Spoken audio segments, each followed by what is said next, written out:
Welcome to your best bets. Masters Week is here. It is the 88th Masters, and we're at episode 180. There's some symmetry there, I think, but our favorite week of the year, um, the Masters is one of the not only the golf tournament, that we all look forward to, but one of the elite sporting events every year. I can't think of anything better than Masters Sunday and just watching all the drama play out, especially on the back nine when you have elite players and storylines and all that in the mix. And can't wait to talk about it tonight with, my two favorite people, Zach Fitzgerald and Johnny Strouser. Boys, how we doing? Wonderful. Played golf today. Extremely windy. Riverbend is in nice shape. We were just talking about that. Nice to see it that way earlier in the year. Not as warm as what we had hoped, and kind of got smacked around a little bit by the guys we played with, but still a fun day. This is my favorite golf week. This and the British. Those are my two favorite tournaments. Um, so much so that I've been saying for like the last 5 years that I was going to take Thursday and Friday off of work to watch the tournament. I haven't done it the last few years, and I finally did it this year. So I got 3 day work week, and then I am watching Thursday and Friday from home. Excited as I can be. And it's incredible because it's an elite viewing experience too, and we'll talk about that and why that's part of what makes the Masters so great. Johnny Strouser is here. Johnny, hello. Good to be here. I have to echo a lot of what Zach said. This is the best. We finally made it after however many months of not having a major championship. The West Coast swing's good, the Florida swing's good. It's always fun. It gets you going. But Masters Week, I mean, it's the magical week where, at least for me, I'm not really thinking about work that much, and it's a work week for me, so it's a busy one. But I really won't care because it's just going to be about, you know, trying to sneak in looks as much as I can at the scores and using the best app ever created to hit see golf shots when I can. I can't wait. I mean, it's just going to be the best. And what better way? Typically we do like a Monday or Tuesday podcast. What better way to start Masters Week than Sunday evening, just to get it going so we can have this out Monday morning and further kind of get us in the mood and ready to go. Yeah, absolutely. I love the idea of doing this on a Sunday night. We're kind of fresh off of a really good tournament Sunday on the PGA Tour, which and I know Johnny and we alluded to this at least recently in one of the shows that hasn't been a great PGA Tour season. There's been a lot of lackluster tournaments or Sundays, and today was a great Sunday on tour. Showdown between Akshay Bhatia and Denny McCarthy. Akshay gets in the Masters, who's second win, 22 years old, tons of potential, tons of talent. I want to get to him later. So kind of excited just from that event and parlaying it into the Masters week. This is the 14th major that we've previewed on this show since the show started, and the Masters 2020 was our first show ever. Tim and I previewed the 2020 Masters, so we've done 3 years of majors plus this is year 4 of it. I was talking to Zach. I was not part of this show last year. I was on vacation. It was the only show out of 180 shows that I have not been a part of. So I'm just happy to be with you guys talking about best event in golf. And it's always hard to determine where to start with these major previews. But I think for me, and I laid it out for you guys, it just feels like a lot of converging storylines to me this week. We have, and I wrote, here's 3 that I wrote down, and I'm interested to see what you guys think of just what are the big overarching stories as we head into the Masters. And my first one was Scotty Scheffler, best player in the world. I think it's not even a question right now. Playing some of the most elite golf that we've seen, I argued maybe in 20 years. The numbers back it up. He's just playing incredible. Even his last start, when he didn't really play that well, he's still in contention to win. So I'm so interested and intrigued to see what he does this week. I have written down the PGA Tour and Live coming back together for a major. We've talked a lot about Live and PGA Tour, and really, what are the events that matter? It's always the majors, and so this is where they're coming back together. I'm sure we'll talk a little bit about that, but that was one of them. And inevitably, I have written down Rory. Rory at the Masters has become just this year-to-year drama. Where are we at with Rory? Has not been a great year for Rory, even though he played really well this week, T3, or maybe solo third. But definitely have to talk about Rory when you talk about the Masters, the last leg of the Grand Slam. That still hangs out there for him. So I'm interested to see if you guys have any of those in some of your initial thoughts as we talk about what are the big stories of the week, Johnny. Well, the one you did touch on, especially is with the Live players playing in the event with the PGA Tour guys, and it's always good to see. As golf fans, that's what we want. Is we want all the best players, um, you know, gathering at one tournament, and the competition that ensues, and that's what we don't get any time but the major championships now, and seeing that this is the first time that we've had that since the PGA, or I'm sorry, the Open Championship last July. I think everybody's kind of ready for that, and looking to see that. So it'll be interesting to see the best of the best minus Taylor Gooch, and see who's playing in it. Sorry. I'm glad you brought I it had up. to, I tried, but yeah, try to or seeing just the elite field there, and then also Scotty, yes, but a lot of these players that the elite players, mainly the ones on the PGA Tour, they really haven't been playing that well. Usually we see a lot of the guys like the Justin Thomases and the Colin Morikawas and et cetera there that win a lot of the early season events. They just haven't done that this year. We've seen a lot of more of the journeyman mule, young guys, those types that have been winning a lot of the events there. So seeing how these guys are going to get their games rounded into shape for the first major championship of the year is going to be really intriguing to me, to see how they come out on Thursday. But that's mainly what I'm most excited about is just finally getting the band back together, and playing one of the playing Augusta National and seeing how it plays out with such a strong field. Yeah, I mean, we've talked about it a couple times that the stars this year, there's been a lot of no shows on tour. There's been a lot of no shows, and we'll talk about that as we get into some of the players later. But it feels like a little bit like Scotty, and then who's the next guy? Who's the next guy you're looking at? Because I've been having a hard time the last couple weeks thinking of who's that secondary guy I got my eye on, because frankly, it's been an off year for a lot of these, typically top 15, top 20 players. Zach, what's on your mind as we head into this week? I mean, I think a lot of the stuff that you talked about, I think Live versus PGA is obviously the number one storyline. And I think it really does go back to where you said that the viewing has not been good on the PGA Tour. And you guys did talk about this when Live started. And you were right, it has decreased viewership, it has decreased the product of all around golf. So again, as I've been parroting forever, I truly hope soon they come back together. It just needs to happen.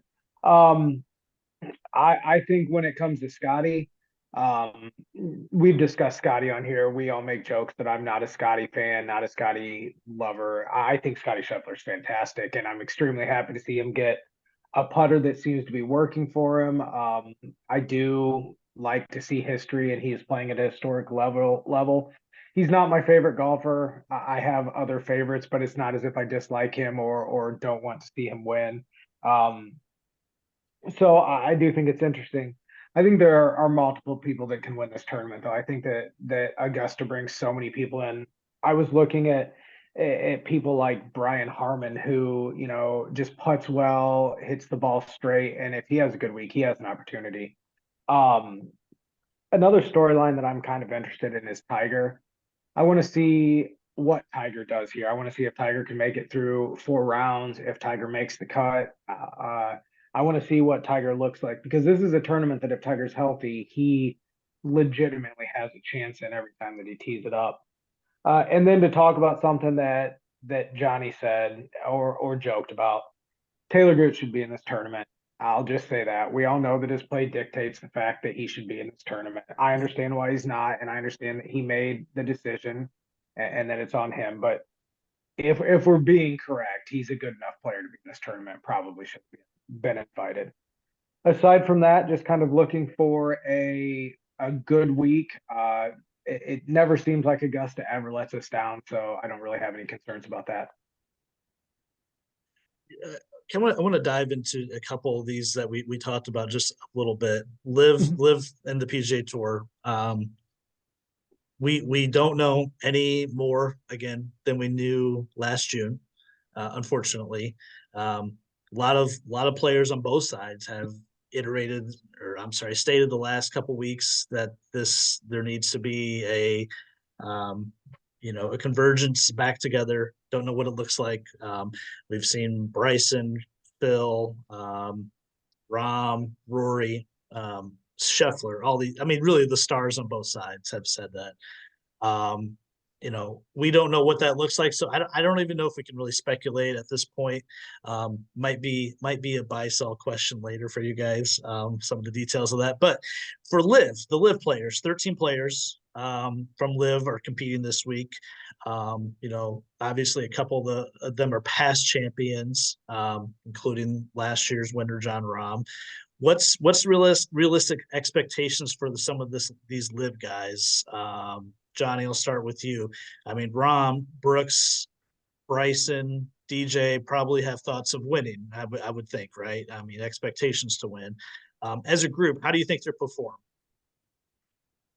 Well, I think based on how the major season went last year, I,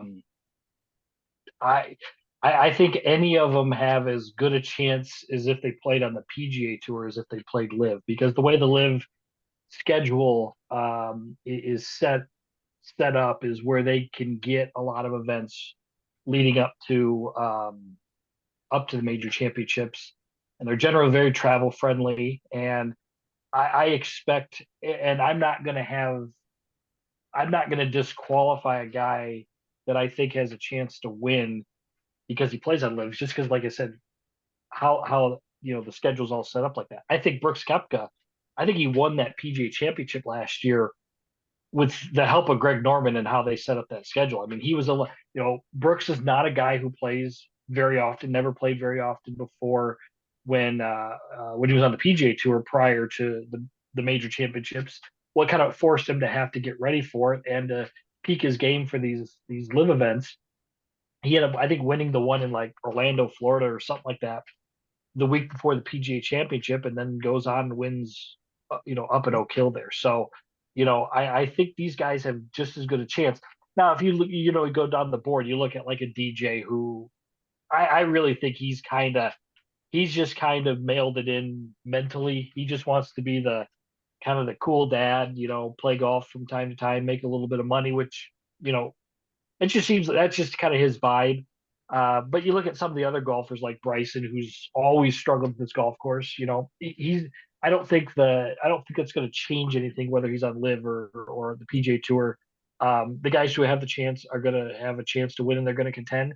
And I expect a lot of them to play pretty well. I mean, I would imagine I'd venture to guess in the top 15 that we'll probably see 5 to 8 of them have a chance to get into that top 15.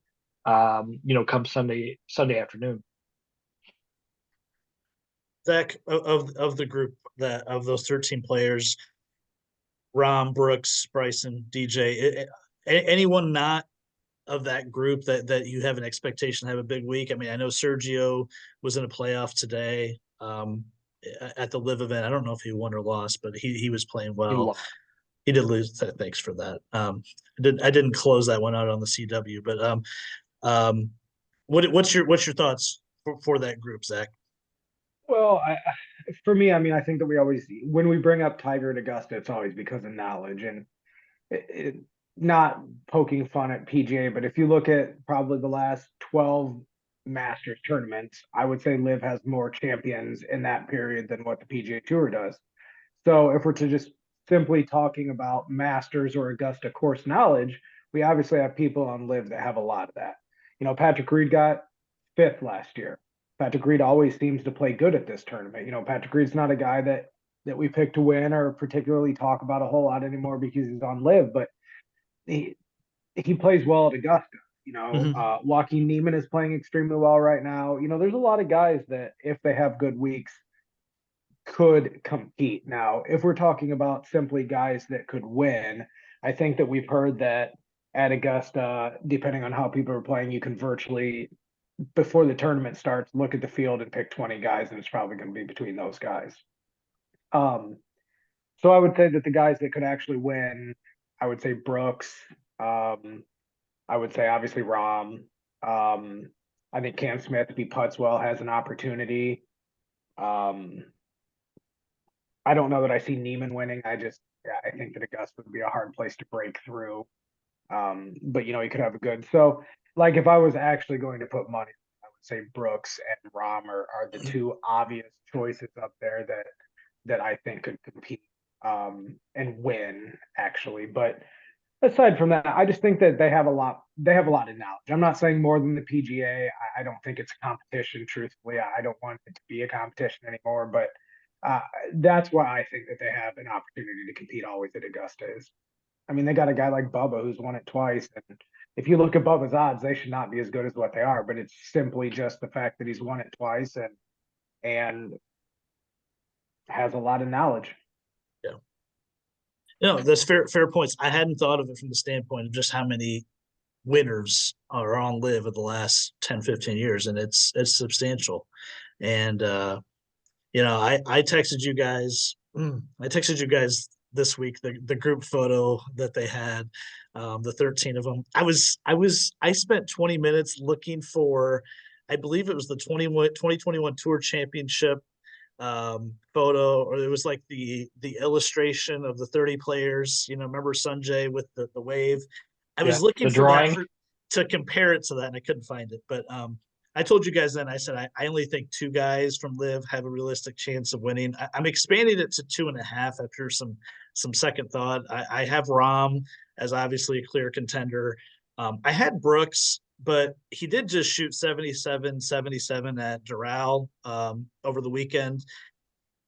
Typically, I wouldn't care from a Brooks standpoint because I don't know how much he cares until we get to the majors. But Johnny brought up a good point before he won the PGA last year. He did win a live event. And if you actually go back to his majors that he won, he typically has pretty good form, or at least some form in regular tour events before the major that he's either won or almost won. So I do have a little bit of pause with that. That the extra half that I wanted to throw in was and Johnny just poo-pooed him, and that's fine, is Dustin Johnson. There still is something about this golf course that I think he just plays well.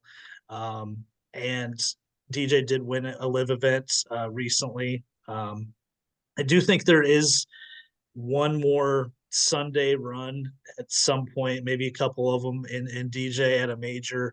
I think he just turned 40 or is nearing 40, but I'm optimistic for him that he's got a couple at least runs in him to get that third major. Wishfully, I hope it happens where he can get a third. I know all three of us are fans of his, but it is hard to question where he's at. And I feel like we've talked about him a lot the last couple of years on this podcast. I think we had the whole who's playing better, him and Ricky Fowler last summer, and so that's where I stand on those guys. But there is a lot of fringe guys that you could just see popping up and playing well. Reed, Sergio, clearly Neiman, not a great major record, but one of the best players on Live so far this year. Um, I completely forget Phil Mickelson finished second last year. Yeah, It is insane. 65 in the final That's round. almost more Yeah, insane than him winning the 2021 PGA. I mean, that was That's out of And he nowhere. acted like he won the tournament too, Yes, like but like he shafted the PGA for some reason by shooting around. yes. in fairness of time, because Zach's got about 20 minutes left. I want to spend 2 minutes on Rory. Um, what's I don't even we know what the expectation is, but how do we think he's treated this season so far? Because everything about him is about the majors, and especially early in the season, is about what's the right Masters preparation. Is it playing a lot? Is it playing a little bit? Is it it's been a mixed bag over the years. It's not been a great season so far for Rory. This is his best finish of the year. That this week at the Texas Open, we know he saw Butch Harmon for at least a visit recently. Zach, where are you at with Rory? Is you know I don't even know how to ask the question. Is he going to win one? What's this week going to be for him? Do you expect him to be in the mix Sunday? I guess that's the ultimate question. I mean, I don't see any reason he can't be. I'm softening on Rory now that he's kind of stopped being the mouthpiece of the PGA, which is really the only issue I ever had with him. I would like to see him compete. He's good for golf. I actually was talking to Ashley about this the other day. She's not a huge golf fan, but she knows Rory. And I might be wrong about this, but I actually think that I'm correct. I'm pretty sure that Rory's major drought is longer than what Tiger's major drought was in between '08 and. Am I correct on that? Hasn't it been like 12 or 13 years since Rory won a major? It's 10 years this August. So it's not quite as long as Tiger, the '08 to the 2019 Masters. It's close. It's nearing it though. It's astonishing that he he hasn't won it in that long. He's so good. And Yeah. Rory's going to go down as one of the all-time greats. And the thing is nobody says that Brooks is a better player than him, that Brooks will be more of an all-time great than him, even though he has more majors. And that's normally what we graded on. And I do truly think that that's because Rory is the face of the PGA. He's got so much prestige. So, no, I like Rory. I think he has an opportunity. I also think he could implode. I mean, Yeah. it's going to be one of the two. I'm really nervous about just how mediocre he's hitting his irons this year. He's driving it unbelievably well, but he always does. His strokes gained approach numbers are they're frankly just not good enough to win a Masters right now. And historically, the guy or guys that hit their irons the best are the ones that either win or they're on Sunday. And I just don't think he's there right now. Johnny, do you agree? Yeah, I do agree. I mean, like we had talked about, I think it was 2 or 3 episodes ago, something like that, that I had said that he was, he had tried different ways to prepare for the Masters, whether it was playing a lot, playing a little, just playing more Euro events, playing less Euro events. And this year he had, when he announced his schedule, it was playing a ton, and it was just playing in the United States. Wasn't really playing the DP World Tour at all, and he was just going to kind of, I don't know, play his way out of any funks, or he played some good golf last year, so maybe it was just kind of to continue that, whatever reason he chose. But he's kind of lost out there where he can't put together 72 holes, and like you said, I'm sure the strokes gain numbers match, back that up, that he's just not playing consistently over 4 rounds well enough to be able to win a major championship like this. And he today in San Antonio, I think he shot like 66, played very good today, but for 1 or 2 other rounds, he's just looking kind of ordinary and everything like that. So, I think if you do like him this week, it's kind of buyer beware, because he's really not shown that form. And he's a guy that I think is always traditionally um, been one that he'll get on those heaters, and then that's when you want to ride him. And you kind of can just see where he's playing well. You're just not going to get good, real good play coming into the Masters where he's suddenly going to be mistake free and he's going to play 72 holes of really good golf and shoot, 15, 16, 17 under and win the Masters. So I just don't see it. I don't like his number. you know, I root for him every time because I do want him to win that Grand Slam, and he's obviously does everything to make golf interesting and golf tournaments interesting because of his abilities. But I mean, there's just nothing. There's just nothing out there, right?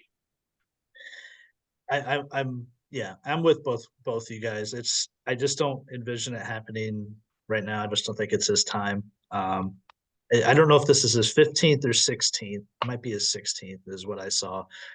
It gets harder and harder the longer this goes, and I think Sergio was one of the few. He might have been the most starts and then winning his Masters, later, in his career.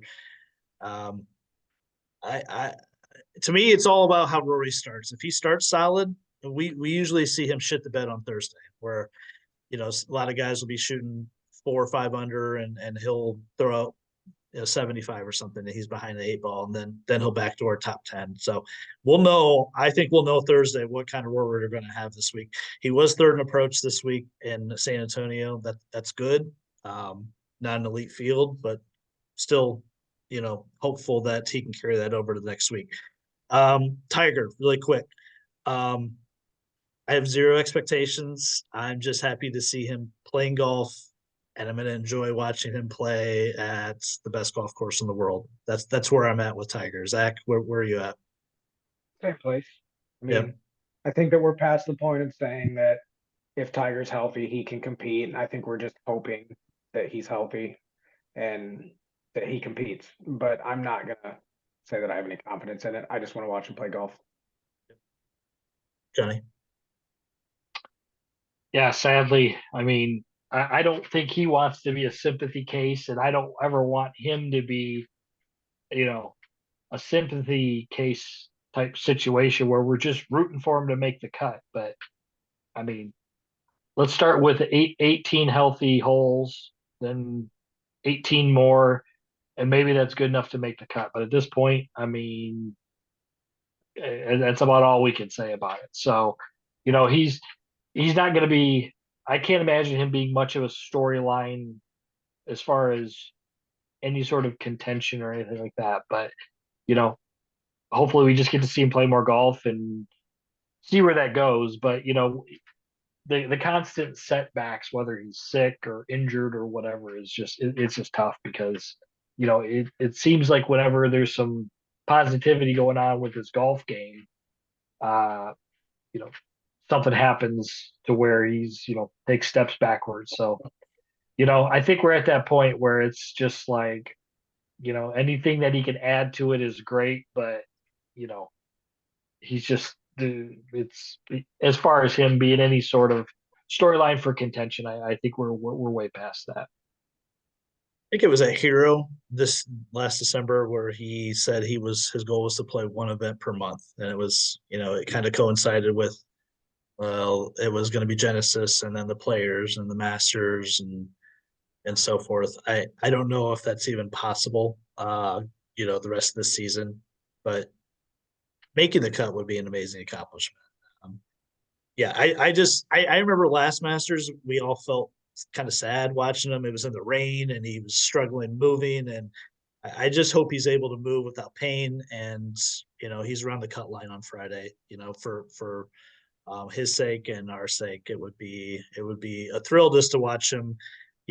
Get to that point, get to the weekend.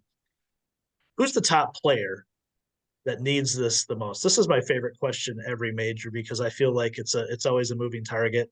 It can be a player that hasn't won a major. It can be a player that hasn't won a major in a while, or um, you know, something along those lines. I always struggle with this, but I think I got at least a guy that I'm looking at. Zach, who's your choice?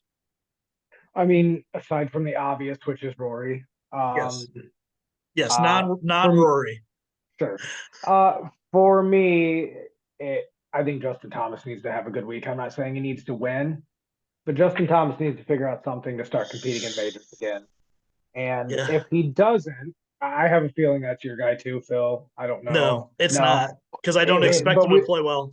I know. I mean, we've talked about That's a good this, one though. and Yeah. we really, I think we all really like Justin Thomas. We like the fire he brings to golf, but um, man, he needs to start competing again.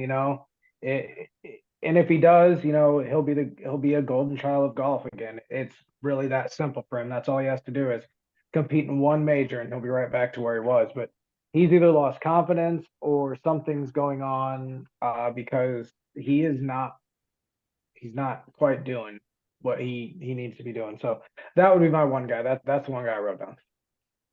And parting with Bones last week. I mean, the timing and Yeah. like what is going on. It doesn't make you feel good about this week for him at all. But who knows? Stranger things have happened. But man, 2 months ago or a month and a half ago, I felt great about JT. He was playing well and had some good finishes. And I even texted Johnny on a random Saturday. I said, I think we got to get JT for the Masters now. And we both did. And I think the number went down for a while. Now I think it's back at where it was in February. So yeah, I'm hopeful for JT. He can bounce back. Johnny, who you got? It's JT's a good one, but JT's not winning this tournament, so it doesn't even matter. For guys that can win, that fit that criteria, that question, it's Xander Schauffele every single time until he wins one or he becomes too irrelevant. I mean, you know, all of his buddies, pretty much. I mean, all of his fellow tour players in his ability category or skill level, most of them won one, at least one, and he's just that guy who can't seem to close the deal too often, and you know contends at a lot of these things, and just hasn't been able to to get over that hump there. And to me, this is going to be the answer to every single major question on who needs it until he becomes relevant. For because if you look at his skill level, and we've talked about him a lot here and how disappointed we are. We look at his odds and we're like, Jesus Christ, man, these odds are not based on his win equity, but his talent is through the roof. I mean, he's just as good as any guy that's out there. I mean, seriously, he's just as He's talented, so good. He's so good. and he cannot close the deal. Now with that all being said, he's had some. He played well at the Players Championship, and he's played really well here lately. So, I think this is as good of a chance of as far as his as well as he's been playing that he comes into a Masters. But until then, I mean, the target is on his back as far as which guy it is. I think until he wins one. It's yeah, it's an amazing answer. It's a great explanation. It's exactly who I had as well. So I'm not going to reiterate it. Since you chose Xander, I had a secondary guy that not necessarily to win, but just to show up and play well. It's Max Homa. Um, we know famously no showed in many majors. I think he had his first top 10 last year. I need to see Max like show up and really compete and just be around on Sunday. Um, I think that's obviously the next step in his career. The wins have been prolific the last 2 3 years, and then it's awesome. And we love him. He's great. But taking to the major stage is something different, and he just hasn't done it yet. So this week would be an amazing start to that for the 2024 major season. Um, we got about 10 minutes left before Zach's got to go. So I got to get to buy sell. Um, this, I love throwing these questions at you guys. So, I got a few here rapid fire. Kind of the first answer off your head. They're not necessarily short answers, but buy sell Ludwig Bear will be number one in the world at some point, either in 2024 or 2025. Zach. Stop. Yeah, Short answer. this short. Johnny. I'm buying it. I'm buying it. He's the fact that he won an event in the fall season, he was very, very dedicated to the PGA Tour. He's had numerous live offers. Doesn't want to do it. Wants to stay on the PGA Tour and quote unquote build his legacy. He's that much more talented than just about everybody. Um, he's the next great European golfer. I will buy that. He'll not this is his first major. Like we don't think about this. He played the Ryder Cup last year, last fall. Hasn't even played a major yet. So, he hasn't really even gotten his career off the ground really much at all. And he's still that accomplished and that good of a player. So I'm going to buy that. He'll reach number one within the next, year and a half. almost. Yep. I set it up that way because I'm obviously buying, and I think I said it last fall before the Ryder Cup that I said he will be a number one, and I feel even stronger about that now. He's reached the top 10. I mean, in a second. He is an absolute elite driver of the golf ball. That is his elite skill. He's not even that great of an iron player yet. He will get better. And he is just seeing these courses for the first time. I'm so impressed. He's at the perfect age where his career is his focus. Obviously before he gets older and has kids, all that. If he goes that path, I'm all in on Ludwig. It's unfortunate we'll have to deal with him at the Ryder Cup in the future, but I do think he will be a number one eventually in the next year and a half. Buy or sell Jordan Spieth, Justin Thomas, and Rory McIlroy have already played the best golf of their career. Ooh. We have already seen the peak golf of those three players. This is my favorite question I've ever had.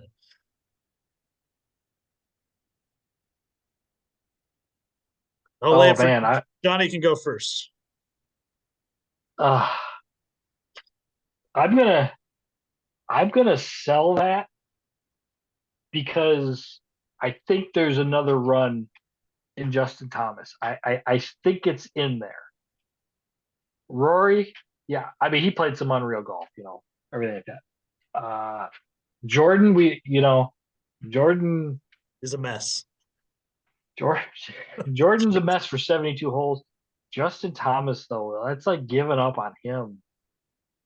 Nah, I'm gonna sell it. I think he's got another run. It's not saying he can't win another major. It's just the sustained run of golf, good right? golf. Good. Yeah. Right. Once he fires his dad as a swing coach, it's gonna change. But I think he's got his dad's too much in his brain there, and as he should be, and everything like that. But I think his opinion has got a little too much weight for what JT needs, and I don't know if it had to do with the bones thing. I don't know. I think him not playing good golf here for the last couple of years. I think there's just his kind of refusal to his stubbornness. He's got that Tiger stubbornness that doesn't like to change things certain ways and everything like that. And I think Tiger was, obviously as close to his father as he was, and I think JT really leans on his dad.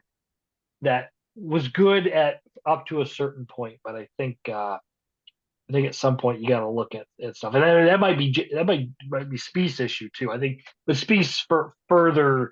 I think he's further down the wormhole of that. But I'm going to sell that because I think we got another run. We do.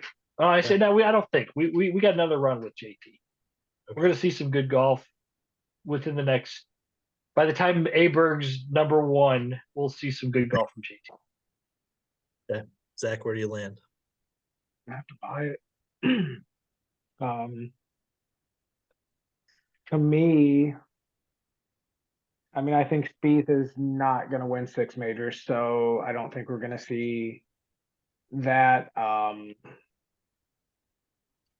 don't think Thomas is going to win 4 now. I mean, I do agree with Johnny that there is a possibility that he could have another run that's equivalent to 2 majors and what he's done. He's the one that probably is most likely.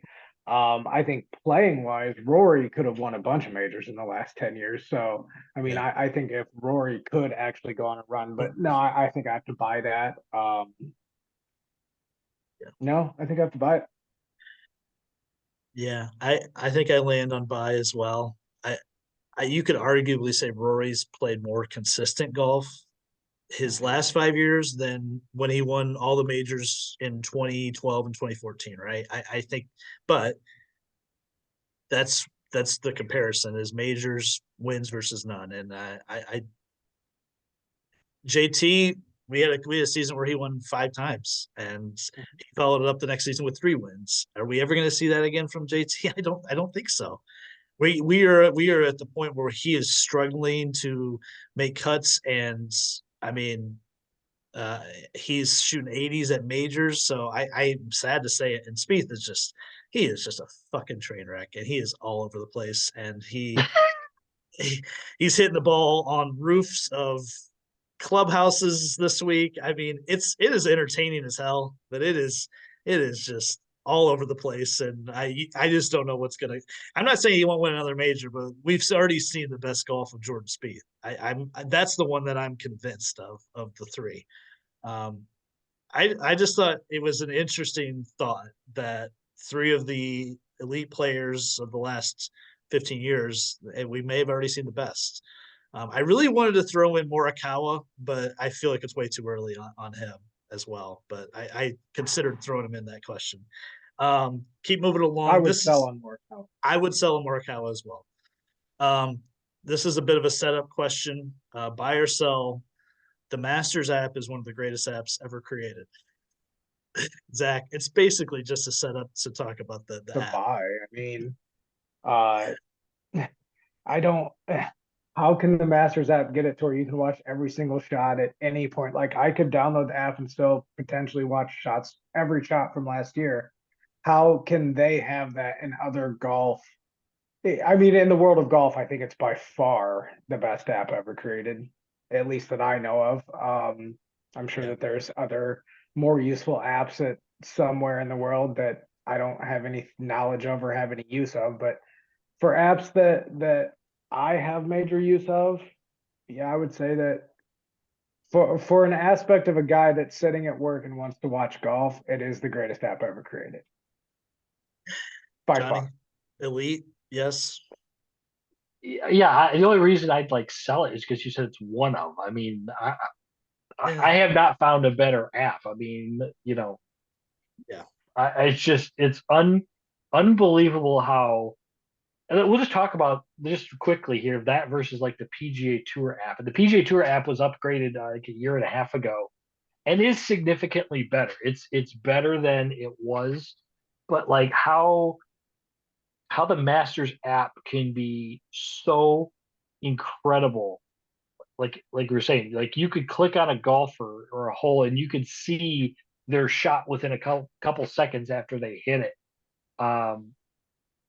Compared to like the PGA Tour app, which was just always very sluggish and it wouldn't load, and then you try to like look for like the where their golf shots landed and stuff like that to give you statistics and as far as like how far from the hole it was Yeah. never really done that correct, and it's just amazing how we could have the Masters app or comparable like every week of the year that there's a PGA tournament, but instead, it's not. So I mean, the Masters app is awesome. So anybody watching this podcast, when you're done with it, just go to the Masters app or go to your Play Store there, and it's just great because you could just watch a couple golf shots. The leaderboard is the fastest to update, faster than the PGA Tour app if you're looking for updated master scores, and it's just awesome. It runs so smoothly, and it's so detailed on what it covers. It's incredible. It's incredible. Zach, I know you got to get out of here. So last 2 questions. Give me your top player not to win, and of course, give us your pick to win. Player not to win is going to be Rory. That's easy. And then I would obviously say I wrote 3 down. I put Rory, Schauffele, and Cantlay. I think those are the 3 easiest. I don't think are going to win. If we're talking about bets, I wrote Koepka at plus 18 and top 10 at plus 175 because I'm a Koepka fanboy. And for a more obscure bet, you guys are going to hate this one. I have Rahm and Koepka top 5 both at plus 1700. So I am championing Live in this. I do think that the experience matters. I obviously see Scotty probably being there, coming down the end as well, but I see Liv having a big week. And it's probably something I'm going to say for a while, hopefully until they come together. So yeah, I do have to take off, but it has been fun, and I am so looking forward to this week. Um, yeah. I like it. All right. All We'll righty, talk to you, gentlemen. we'll talk to you later this week, Zach. See you guys. See ya. All right, that was Live correspondent. I'm sorry, that was Zach Fitzgerald, with his parting shot there on Live, and his picks to not play well and picks to win. Johnny, before we get into the odds preview, who have you bet so far, and what was the rationale behind some of those? If you've placed some futures. Well, several months ago, I think my first bet was actually on Rory, thinking that this style of playing a lot, that I could get him at the best number. I don't remember what number I got him at. I think it was better than the 10-1 that he currently sits at. It was Mhm. probably he probably got to 12 or something, 12, maybe 14-1.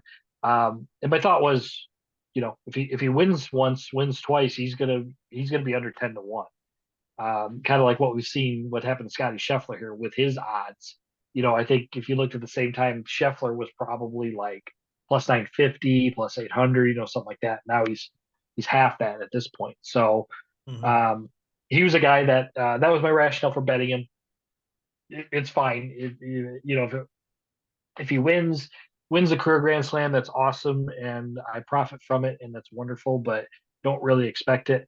I've got Scotty Scheffler several times, and I'm sure a lot of people here have multiple sports books, and they get the odds boosts from time to time. 10% or 25%. Um, I've done that with a few times with him. I really feel strongly about him, with obviously with the way he's playing. So I'm not getting good odds. So I've got quite a bit of money invested in him, but yeah, I feel the payoff isn't going to be great. But it's just one of those things like we've talked about. You got to bet the guy, if you think he's going to win. I mean, it's just major championship. There's only going to be 10 to 12 guys that are going to be able to win this. I also bet I bet JT the day we talked about it, got him at a fantastic number, and It's like 33, wasn't it? something like that. Now he's 35, I think. So, We swore he was going to get down to 20 or 18, he and he it, had a couple good rounds, yeah. And then, man, the, the day I saw him at Valspar, I actually went down to Valspar. So we followed yeah. his group on that Friday, and he played okay that day. And then that Saturday, when the weather was rough, he shot like 80 or something like that, and fell out of contention. But he's got too much going on. I've got to bet on him. Um, John Rahm, just because it's John Rahm. I think that I got a free bet on him, and then also one other guy I kind of like to. We'll talk about him a little bit. Here's Hideki. Um, Yes. Hideki, after he shot that score at Riviera and won Riv, it was like, okay, this guy's won there before. If this is what his ball striking is going to be, if he's healthy, he could end up dropping his number a little bit there. And I don't remember what number I got him at. It was a few weeks ago, but he was one of those guys. And that's typically what I do. That's my strategy, and we've never really talked about that. My strategy is actually come fall when you get the free bets or when you get the bet boosters and everything. I'll make futures bets throughout the winter. I'll have. I think one year I had at least like a dozen dudes, and it was the year that Scotty won. Yeah. Luckily, I end up covering everything like that. But that's kind of how I bet the Masters, though, is because I think there's only like a dozen to 15 guys that are going to win. So if you have most of them, I feel the probability is that you're going to end up, coming away victor there. So those are the guys I really focused on pre-tournament there. Yeah, we'll have to see what we come up with in the next couple of days, but I would imagine you probably have some similar guys.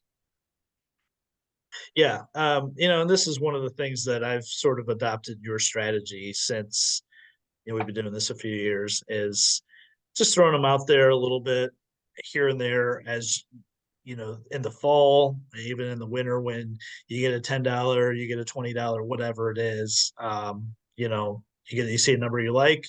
Instead of wasting on an arbitrarily terrible NBA bet, throwing it out there on the Masters, and it kind of gets you just more involved as you get to the week, and you're already invested, and you can focus maybe on your placement bets or first round leader or whatever. So yeah, I think my first one was Justin Thomas, and I think it was in Phoenix. I think that was, if I remember correctly, or maybe it was actually. Oh, I think it was actually the Palm Springs event, um, when he was in the final group with Nick Dunlap and Sam Burns, and it was on that Saturday, and I liked what I saw. That's right. And yeah, it's actually 32-1 is what I got JT at. Um, I think a couple weeks later, I added Will Zalatoris at 28.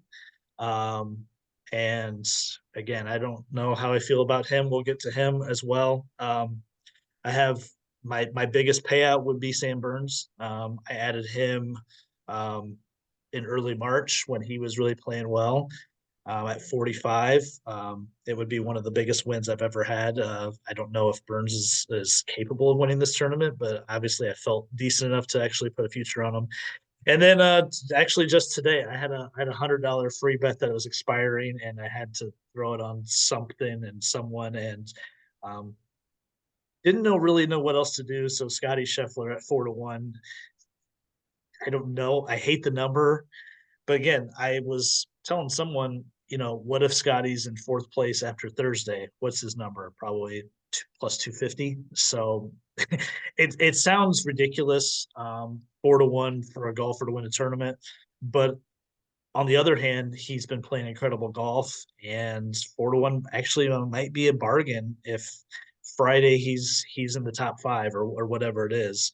And I think about this with other sports. You know, how often do we bet games where it's minus 110 on a football game or a basketball game? So odds for the best player in the world who's playing generational golf, maybe 4-1 isn't that bad of a number. Um, so that's who I got right now. Certainly looking at a couple guys to add to that, and anxious to talk about the odds with you. Um, uh, these have been pretty, I would say, static the last couple of weeks with Scotty and Rory, both of them 4 and 4.5 to 1 on Scotty, and Rory anywhere from nine to 11 is what I've seen.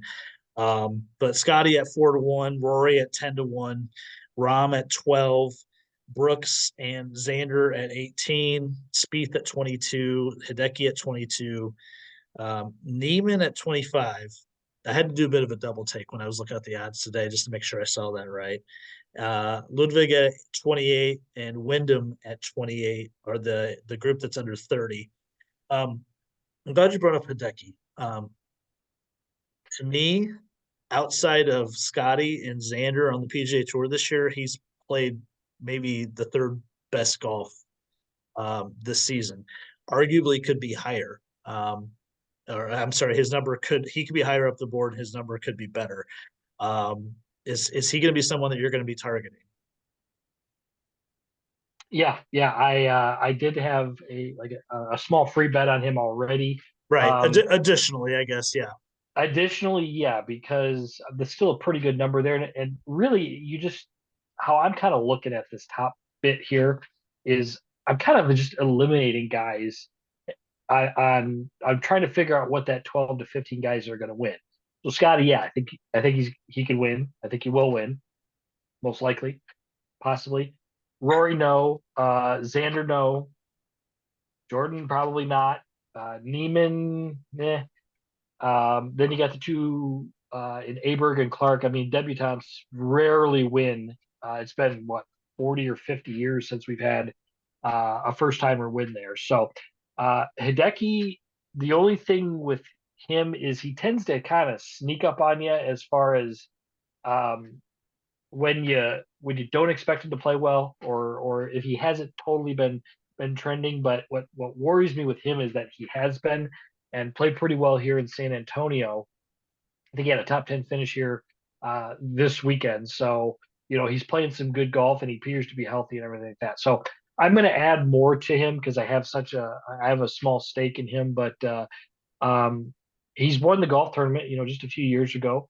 So, you know, elite ball striker. And when he gets that putter going, he's one of the best players in the world there. So yeah, he's a guy like in any, in a win or in any market, top 5, top 10 market as well, and in a lot of matchups as well. So he's a one I'm really, really high on and definitely within my top 12 that I feel could win this golf tournament. Yeah, I think arguably he could be 16, and I'd be thinking that that's justified. I saw a number that 4 of the last 5 winners of the Masters have been 16-1 or less. Um, that gives a little bit more credibility to Scotty truthers that think he's going to go win this thing. Um, out, I think I'll definitely land on Hideki a little bit. The guy that I wanted to talk about with you is Xander Schauffele. Um, I just can't decide if I want to pull the trigger on Xander. We talked earlier about how badly he needs this, and just to validate what he's done in his career. I mean, I think he's won 7, 8 times, won the gold medal. Still hasn't really bagged that big events. His golf this year has been incredibly good. Still hasn't won. Um, and we mentioned it. We mentioned it for 2 years, 3 years. How good he is. He's just so good all the way around. There's really not a weakness in his game except this thing when he's in contention on Sundays, the putts stop dropping, and he has that putt every tournament that he has a chance to win where he's got to make it and he just doesn't make it. I mean, I just don't want to feel in that situation on Sunday if he comes to 15 and he's 1 down, he's got to make a birdie, and he's got a 12-footer. I just don't trust that he's going to make it. No, yeah, he's never proven that he has been able to. I think the only putt I remember him making of any significance to win was when he won the gold medal. He had, I don't know, 10 feet or something like that to win. But you're right, is he'll get himself into contention. And I say he's not gonna win, and I say that tongue in cheek. I mean, he's in my 12 or 15 that can win this week. I like I said, I say that maybe he may be towards the back half of that.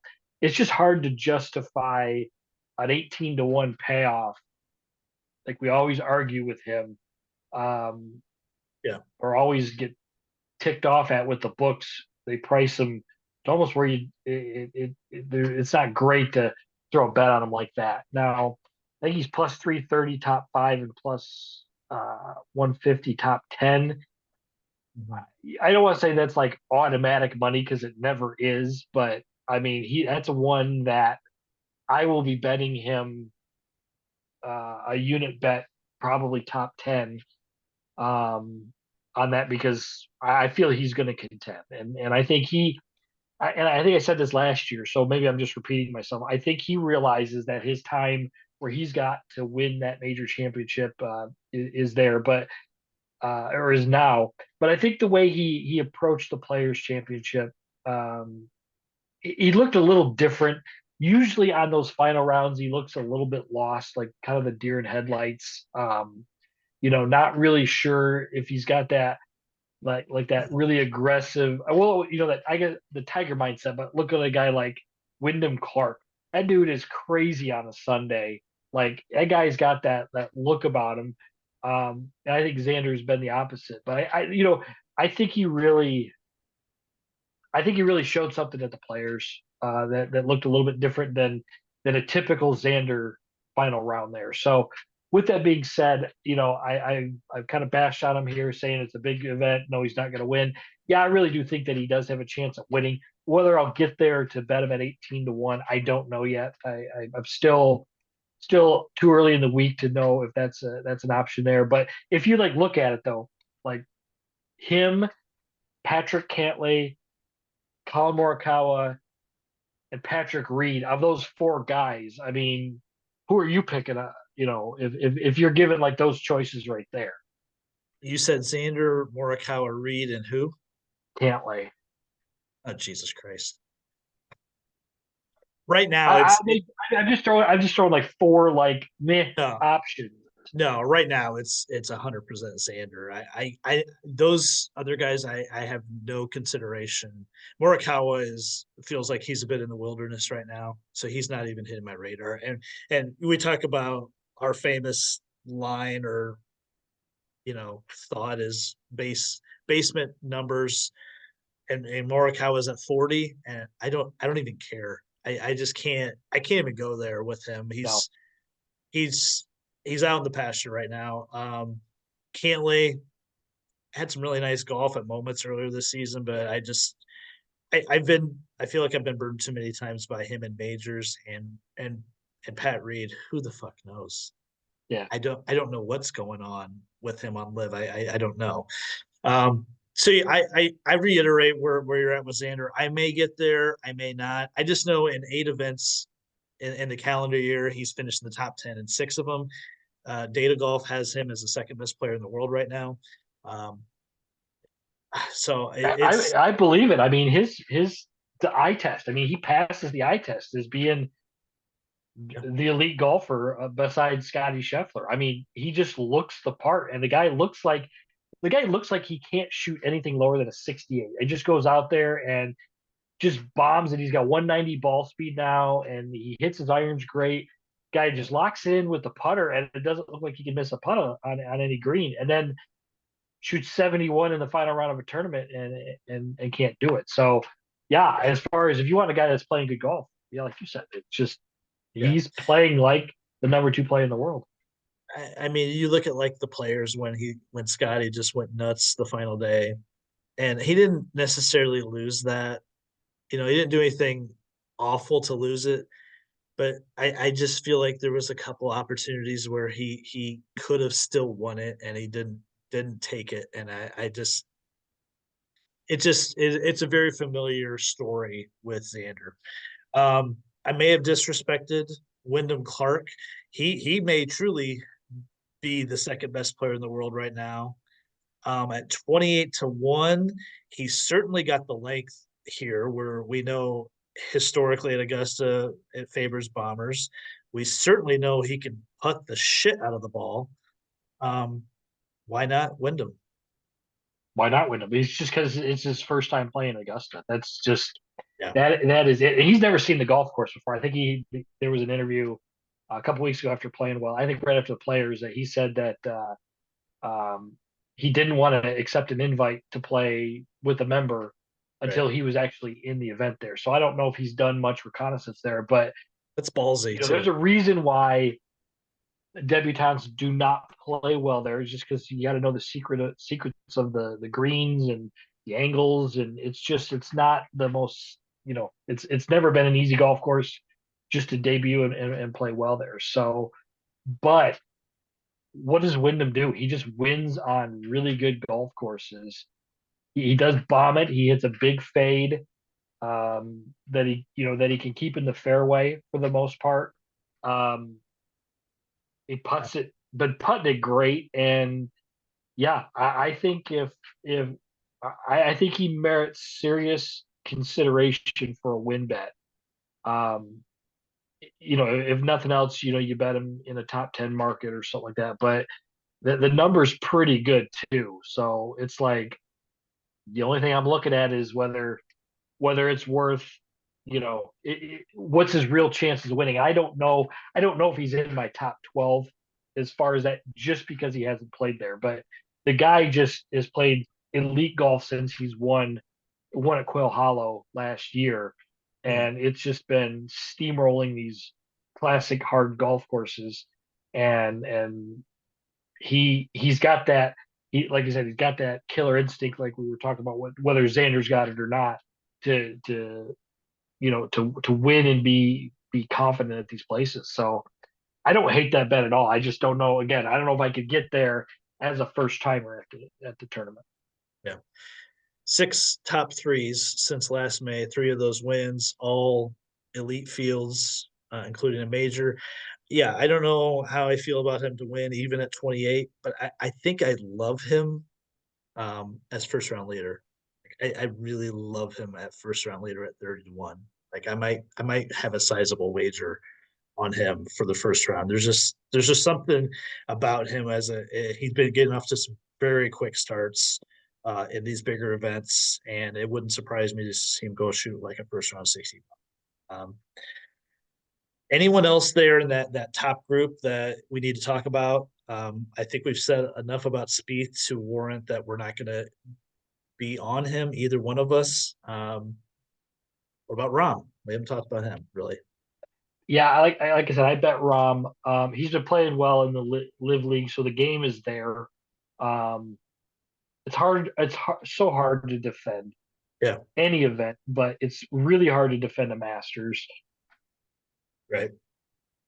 I wouldn't be disappointed with anybody. I wouldn't shake my head at anybody that bet him to win this week just because he's that good. I mean, and now that he's got that invite, year after year, you know, he's played well at this golf course before winning here, and now with him being just a superior player than he was 5 years ago. Yeah, I mean, I did bet him, and I think even if I didn't have that opportunity with that free bet, I think I would actually bet him, despite not liking to bet guys to win the back to back because there's just so much that goes on with it. I mean, that champions dinner is really gets those guys because it's just such a sacred, amazing thing that they've got to do a lot of legwork for on a Tuesday. That generally that kind of that defending champion status makes it very difficult. But yeah, like him there. Spieth, yeah, not to win, but he's playing decent. You could look at him in a top market because he's going to be able to get the ball around the golf course. You just have to live, like we've always said, you got to live with the doubles or the random. He'll go birdie, birdie, double, bogey, birdie, birdie. He'll throw those wild rounds out there. So I'm still looking at him, but that number just seems a little bit too low to touch any of those markets there. And then Jaco Neiman did get the invite from the Masters Committee for winning the Australian Open. Um, he's made it very, very clear. I think as we've seen on social media, he's made it very clear that he's devastated he's not in the major championships. Um, that for obvious reasons of him playing golf exclusively on the Live Tour, which does not award world ranking points. So that is what it is. But the fact that he's in it, I think it's a really huge deal for him to finish high because if he finishes high enough, he gets to play in the U.S. Open and the Open Championship and the PGA. So I Mm-hmm. don't know if he's got the game to win it. He's played good golf, like Zach had mentioned. Um, so the good golf is there, but there's motivation for him to play well, and that's something I really like to play up. And I think that's a big deal to him is to play in the majors for the rest of the year. And this could be one of his few tickets to ride that major train by finishing high enough and then moving on and playing in the other major championships. Yep. Yep. Yep. Fair point.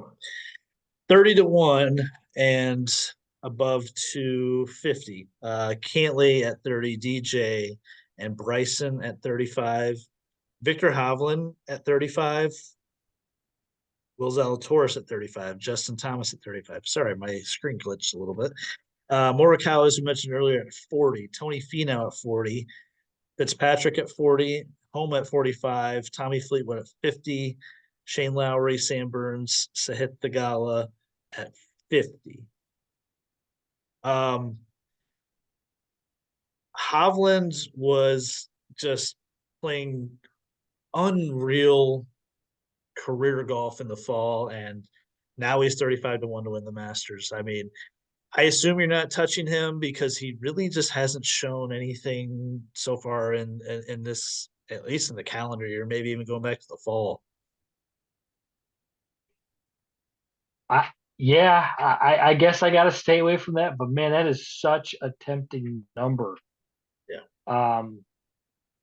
I think he's going through some things with him firing his swing coaches and his short game coaches and moving on, trying different things with different golf instructors. I think that's kind of gotten in his head a little bit there. He's got a little bit too much, thinking that he's gonna hire this guy and that guy and get rid of the guy that made him dominant just not long ago. So He I'll think he's long and he, hard.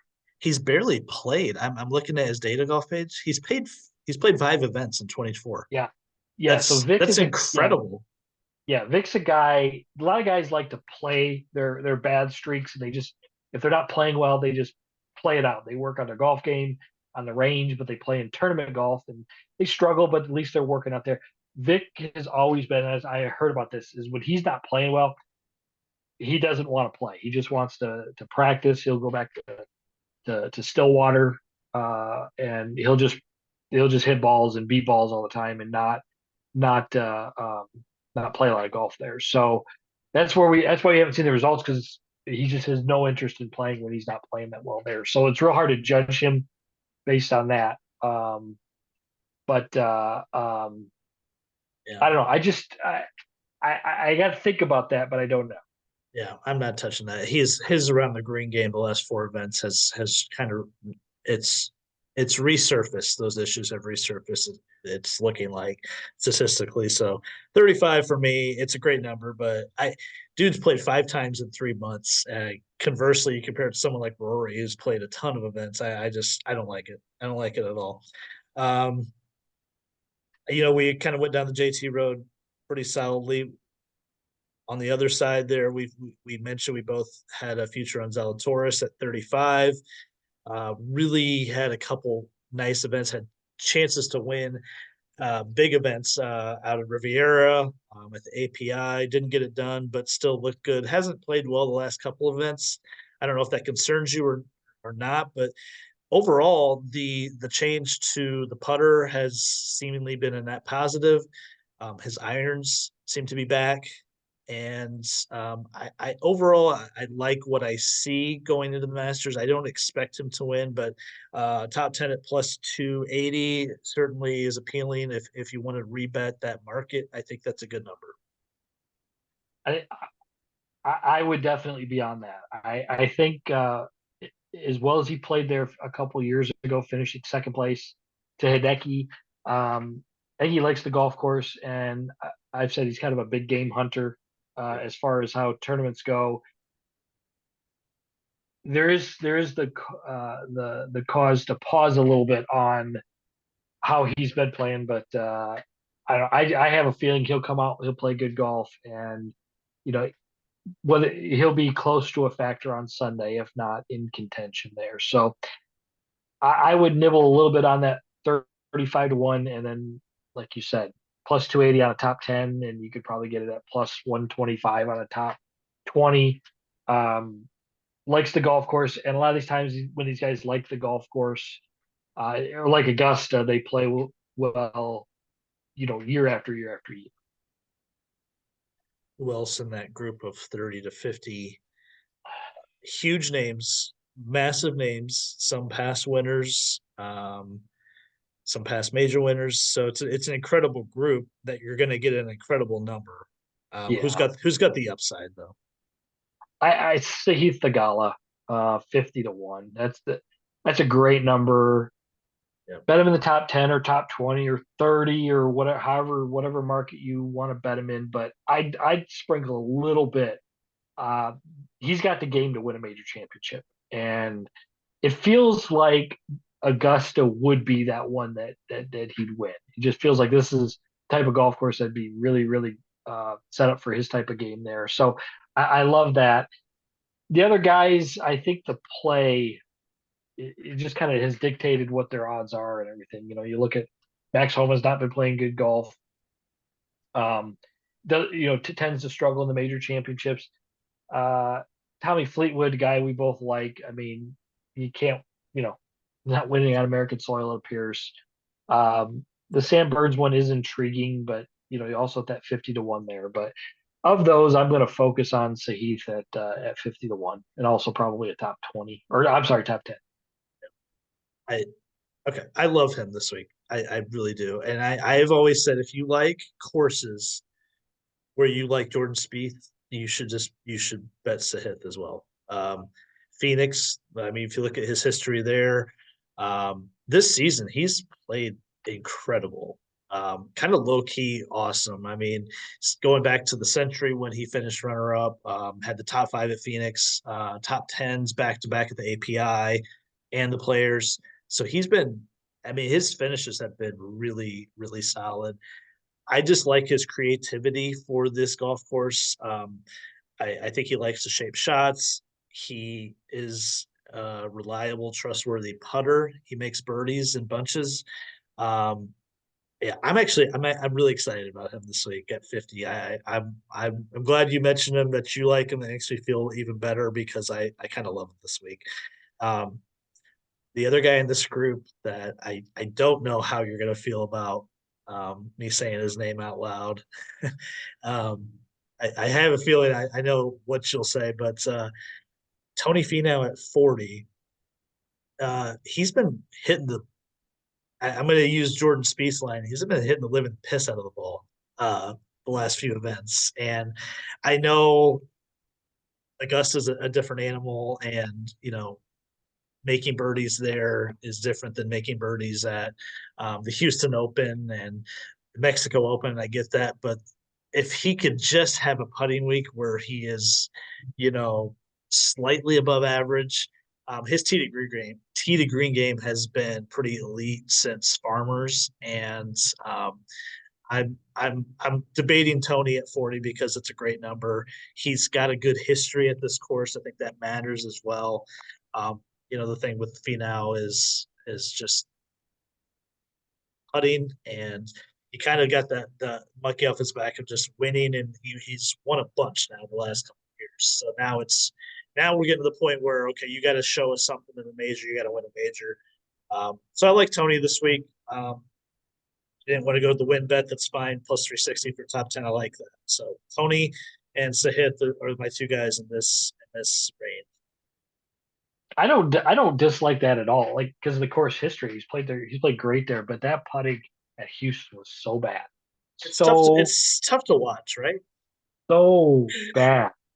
And but yeah, the way he's hitting the ball is great. So like a first round lead, um, it would be a potentially great bet. I don't know what his tee time is. I don't know if they've announced him yet, but a first round lead wouldn't be a bad bet for him. And even in a top 10 or top five market, like you said, I mean, he's got he'll ball strike his way around there and still probably play pretty well. So, you know, it's just that putter though, can he turn it around in that 1 week as bad as he putted at Houston and get it going to where he's making stuff at Augusta? That's hard to do.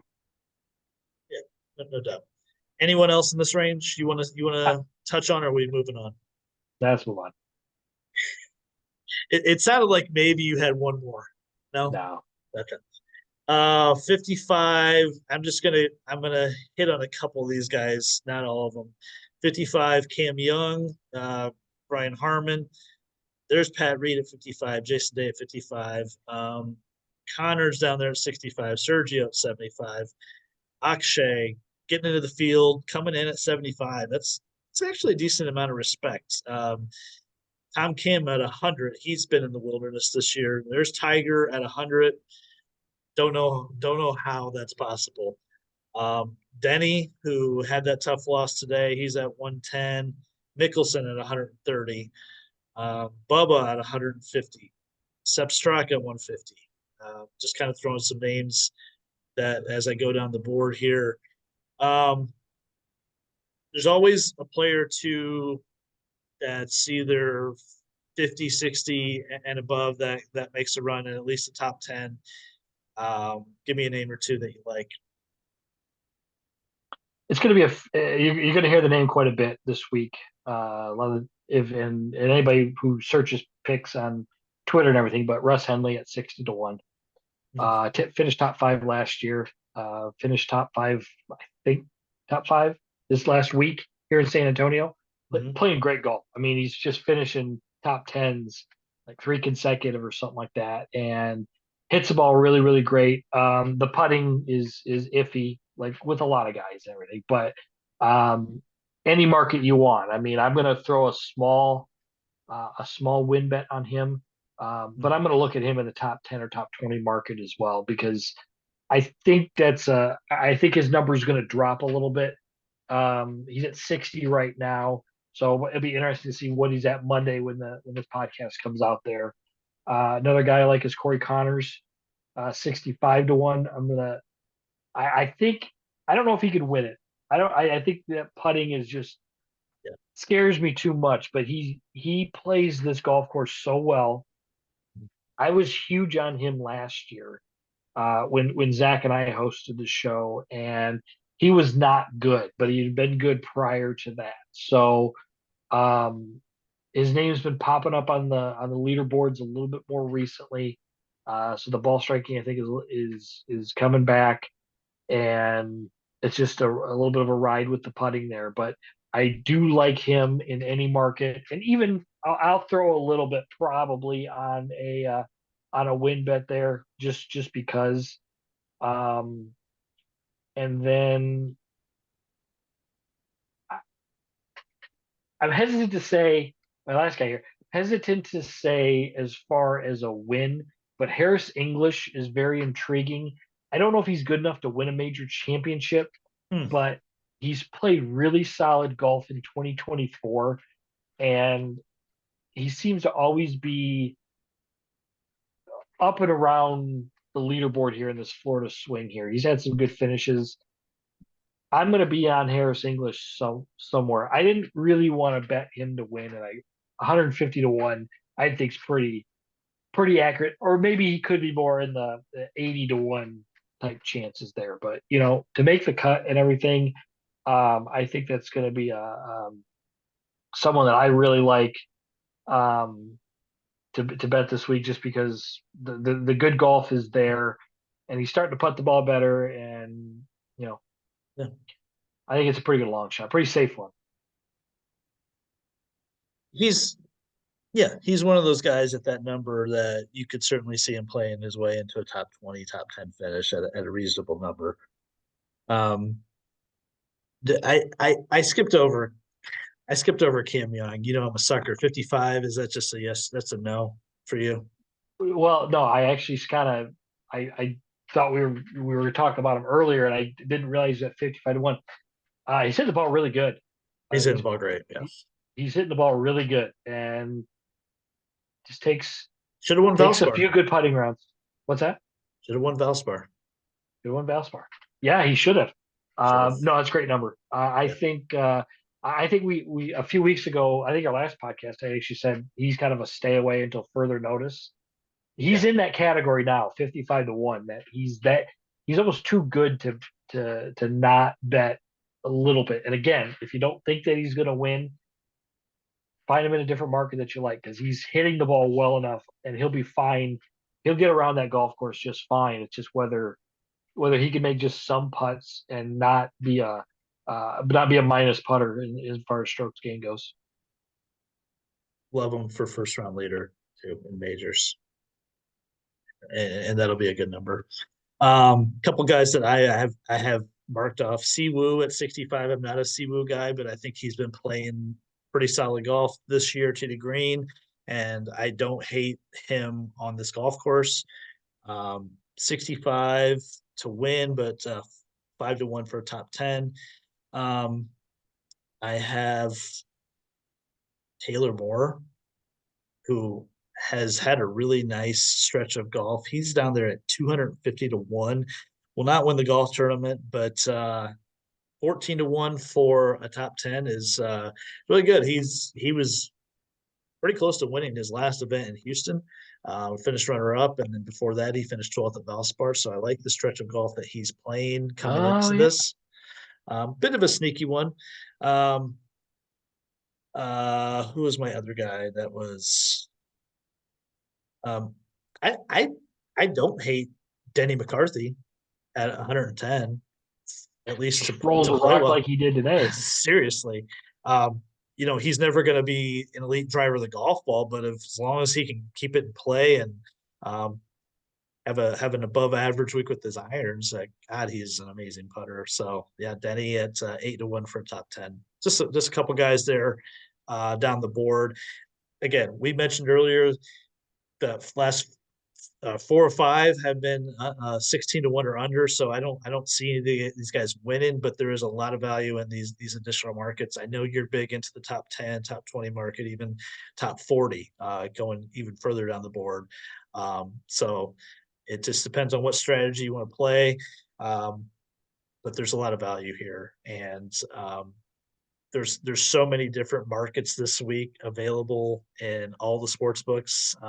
It's kind of fun to see what's out there. Even first round leader, you can do end around top 5, end around top 10. I think there's even end around top 20, which I've never entered those. I might even look at those this week just to increase my exposure a little bit. But just all kinds of stuff you can do. Is there anything that you're looking at additionally besides your usual markets that you might say, hey, yeah, I'll add that one to my arsenal?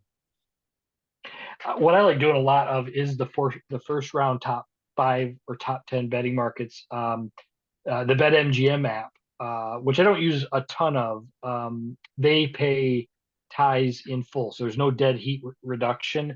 So make sure you check your book rules, like DraftKings and FanDuel, and I think Fanatics. If you bet a guy top 5, and they tie for 5th with certain other players, they reduce your odds greatly, and that'd kill your payout there. BetMGM will pay dead heat as far as first round leader, first place. But if you like to move down the board a little bit, use that book there. So they do pay out in full. I don't usually do a make cut, miscut one. I liked that was one of the parlays I used to play for quite a few events, especially major championships. But you'd always have the one guy that you throw in there that's like +6 or -600 to make the cut, and you're just trying to get it to plus odds or something like that, as and he ends up missing the cut or something like that. So I've kind of gotten rid of that a little bit there, but I've always had some success with the full tournament matchups as well. So I like to look at those ones quite a bit there, because you can usually get some pretty uneven ones. Some of them would juice, some of them will be at plus odds, but those are a big deal to me there. So this is probably going to be the biggest golf betting week of the year, just because I feel that you both, you, myself, Zach, we've got a pretty good grasp of Augusta National year after year after year. So you just kind of know what it takes and who's going to play well and everything like that. So I'm looking forward to that and just kind of expanding a little bit there. One thing that I've always been intrigued that you have told me about as far as betting, and I don't know if you do it this week, is when they do the nationality bets. I was Top actually United States I was gonna player. mention this. I'd Yeah. like to get into that, but I don't really have a strategy for that. I mean, I'm not sure if you do either, other than just look and say, "Hey, this guy's going to finish the best." But is that something that you have done more often than a lot of others? I usually just do it in the majors, but I do look at it because, and the markets that I look at are the smaller ones. It's still incredibly hard if you look at top American or top European, because Yeah, it's still a huge portion of the field. But like, I'm looking at top Canadian right now. There's 4 guys in this market. It's Connors, Taylor, Hadwin, and Mike Weir. Okay, so it's not Mike Weir. It's 3 guys, and you can get Corey Connors at plus odds, to just to finish as the beat top basically 2 dudes. to beat Taylor and Hadwin, who Nick Taylor is turned into a really, really good player, but Corey Connors is elite But on this golf course. if you like Corey Exactly. Connors, like I had mentioned, yeah, he'd be a Yeah. great bet. Yeah. And the other one is top Asian. There's 6 in there. Now that one's a little tougher because you got Hideki, you got Sanjay, Tom Kim, Ben On's been playing well, but even that market, it's still plus odds. So I like to look at the nationality bets for those markets that just have a couple or a few players from that particular country. And you can still get really good odds if you feel really good about one of those players. Okay. So, I like it. top player not to win. Who's the pick for Johnny Strauss? Top player not to win. Well,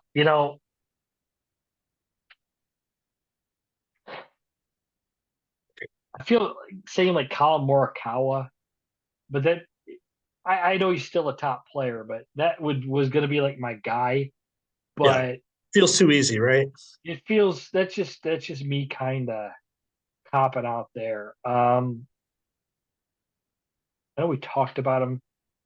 He's still got decent odds. Wyndham Clark was. I don't think he's going to win just because it being his first time Sure. playing Indy. That doesn't mean he's not going to finish second or contend or really make me eat my words like what Colin Morikawa did to you at the Open Championship years ago. But It was a tough one. I'm going to say I don't want to say Rory because Rory's not going to win. I don't want to say Jordan because we've already talked about Jordan. So Yeah. of the names that would be like, okay, we'll go with Wyndham. You? Yeah, Wyndham's a good one. I mean, is he going to win two or three majors? It seems unlikely. I hopefully you don't feel like this is a cop out, but and I'd be even willing to add a second guy, but Brooks Koepka's not going No, that's a good one because I kind of like him this week. Not sure after the 77-77 to. yesterday and today, but is Yeah, that why? I mean, is there what it what's it it's what's the it. think? Um, honestly, it's maybe 50% why. I I just I do feel like there's a bit of history of him being a foreign player coming to the majors, and I just as little as I give a shit about Liv and what happens over there, Brooks really cares about the majors, and if he's not playing that well, if he's shooting, I mean, if he's shooting 77s at Doral, then I I don't feel like he's going to go win the Masters a few days later. And if you want a second name, I'll add his live buddy Bryson DeChambeau. He's not going to win. Yeah, Bryson just doesn't have the track record here. He forever cursed himself with the par 68 comment. I think Yeah, that, that way and of thinking. I do think Bryson's going to win another major. And going back to our major show in the fall, I do think he'll win maybe another U.S. Open or PGA, Yeah, just something that fits his game a little bit more than Augusta. So those are my two. Okay, the winner of the 2024 Masters, and we'll be putting on the green jacket Sunday night, is this one was a hard one. This one, I thought all day about this on who I'm going to pick this early in the week to win. Um, but it's going to be his excuse me, his second green jacket. It is going to be Hideki Matsuyama. oh oh wow. Thought I I was going to go didn't. shit Scotty. I did. I did. I like it. I like it because it was unexpected. Yeah, I like that play. He's like we said, he's certainly playing as a top five player coming in to this event. Um, yeah, I like it. I like it. I my choice to win the 2024 Masters is not exciting. It is Scotty Scheffler. I just I've seen it before with um, guys that have had a historical run even in the last couple of years. Dustin Johnson was on an amazing run in 2020, even when it was in November, and it culminated in his Masters win. John Rahm last year was great in early season, culminated with the Masters win. Um, I think my biggest argument is I just failed to see who's going to beat Scotty over 4 days at the biggest event. I just can't conjure up an argument of who that's going to be. Um, and I just think he's going to ball strike him to death. And as long as he puts average, he will be fine and he will win. Yeah, and I know we don't generally. I mean, we root for guys who we've got our bets on and everything. But like, if you push that aside, I know we root for the competition and everything. And we don't necessarily have a lot of favorite guys anymore, but almost feel like I want Scotty to win just to justify the unreal play that he's Yeah. had all of 2024, and it just would feel like the culmination of like the perfect early part of the season for him win the players obviously and playing amazing golf. But I almost feel like I'm going to root for him if he ends up getting into contention. Yes, I do have money on him, and that's going to be a big reason as well. But I think it'd just be like, you know what, this guy's got the best odds since I think Tiger back in 2010 was like plus 350. I think is what I had heard he was, or I think it was about around 2010 ish. Yeah. But yeah, it's just like, you know what, the dude almost, I don't say deserves to win, but it'd be kind of the perfect finish to the first Yeah. quarter of the season. Yeah.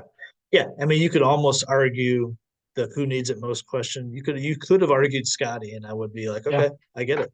I mean, the quality of golf he played in 2023 and to not get the wins out of it, and then so far in 24, it's been incredible. So yeah, to not cap it off with the major at some point would be pretty disappointing.